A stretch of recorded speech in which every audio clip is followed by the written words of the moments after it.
So my name is Michel Guignard. I've been in London for 35 years. I work as a lecturer and I specialise in French civilization and French culture. At the moment, there's a lot of demonstration in the street. Generally, the demonstrations are in Paris, hardly ever in the country. Today, it's the reverse. They're mostly in the large, all small towns and big towns. And what's interesting as well is that you have the shift of interest by the people. Traditionally, up to recently, was the party. The party were the one that people were following. Now, I've been to several demonstrations within the last few weeks, and it's mostly unions, which is something like the British public do not understand. Unions are not trade unions. They are syndicats. Syndicats are not trade unions. Trade unions are trade unions, right, which is absolutely, completely different. There is no way to translate the word trade union in French apart from saying le trade union. So what's the distinction? I mean, as I understood it, and I raised with Godfrey a couple of days ago, it's more politically organised. The unions are political. Full stop. Right. Full stop. Now you can have trade unions, but they are mostly political. You have the SNES, which is the left union for the teachers and professors. Every single part of the population can have la CGT, CFDT. They are mostly political. Force ouvrière, they are mostly political. Traditionally, the French ethos is we have somebody elected, but the power is in the people, in the street. If you want the power, this is the exact opposite of the English institution. Where in France, traditional, and I'll start even before the revolution, before the French Revolution, you had people in the street, you had a very active position of the people, and they expect to be heard, they expect to be possibly to rule out something, stop something they don't like. Recently, we had some state of the power which ignored the situation.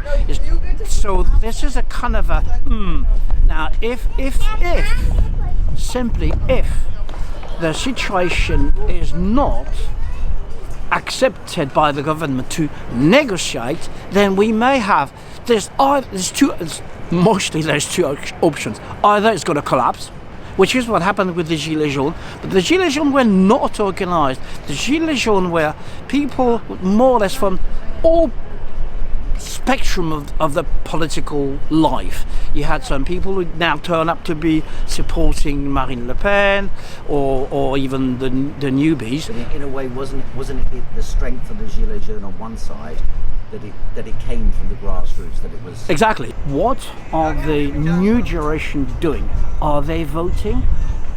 Well, we don't know, but there seems to be, that's from my personal experience, from the people I've met, there seems to be a new generation interested in politics, but not in the politicians, if that makes sense. Which is kind of interesting, because if they decide to get radical, then anything can happen.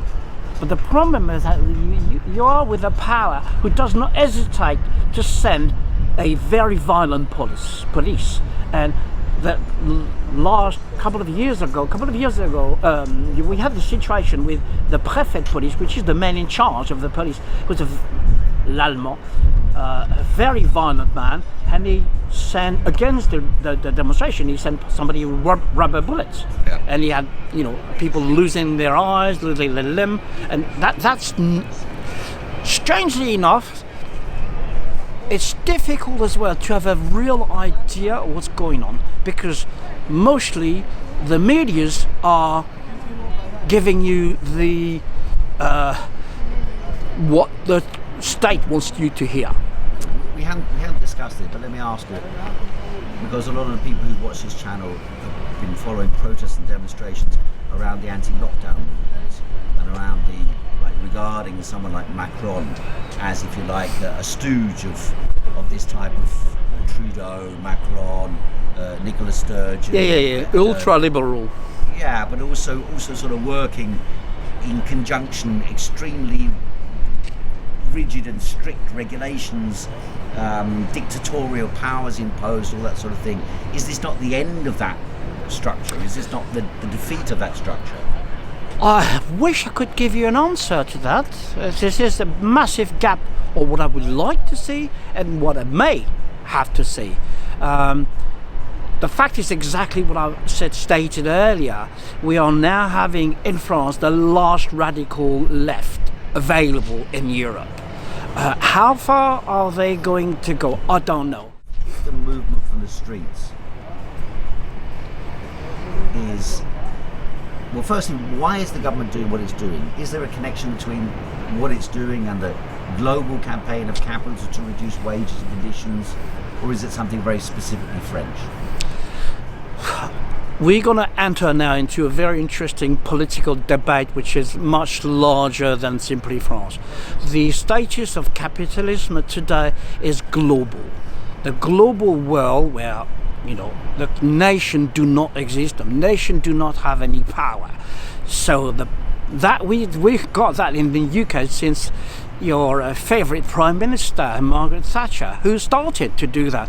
Liberal economy, selling everything. But once you sell everything, the government doesn't have any money. So because you don't have any income, you can't pay for the civil servant. You can't pay for the railways. You can't pay. So you don't have the money. So it's a catch-22. If you want to pay, France is getting clearly much older population. So at the moment they're facing a problem that there are too many people getting to retirement and not even enough people paying for that.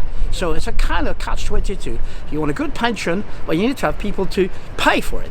So that's the excuse the government say. I could say it's a short-term problem because this population is not going to remain old because the old people are going to die. And so that's a non-issue. But if you take into consideration that nowadays the government cannot pay for what used to be the normal situation where the government will pay for railways, NHS, social security, all of that. People can't, that's the government explanation. This is more or less the same in Germany because the population is all aging as well. It's the same here, except here you have nothing. The government doesn't have it. It's the ultra-liberalism. To me, it's the epitome of the worst situation you can have is here. The NHS is collapsing. Railways do not work. I mean, you name it. But in France, can we reverse the situation? Well, that's an interesting situation. It's an interesting question. Can we stop capitalism? Can we reverse capitalism? Right now, I don't know. But one thing is certain, is if it doesn't happen now, we're going to get to a situation where it's going to be difficult to have any other option. Because although you have these speeches on, well, you see, we can't have it all, we don't have all the money, you know, we need to make some effort, we need to make some blah blah blah, and during the lockdown suddenly everything stopped working and money seemed to be flowing everywhere. You know, the concept of debt, which is a lunacy, because the concept of the depth of a nation is absolutely ludicrous. It has no ground, to my view, because otherwise, how can a nation like France and England and United States of America, stop working for 2 years and it's absolutely fine? Exactly.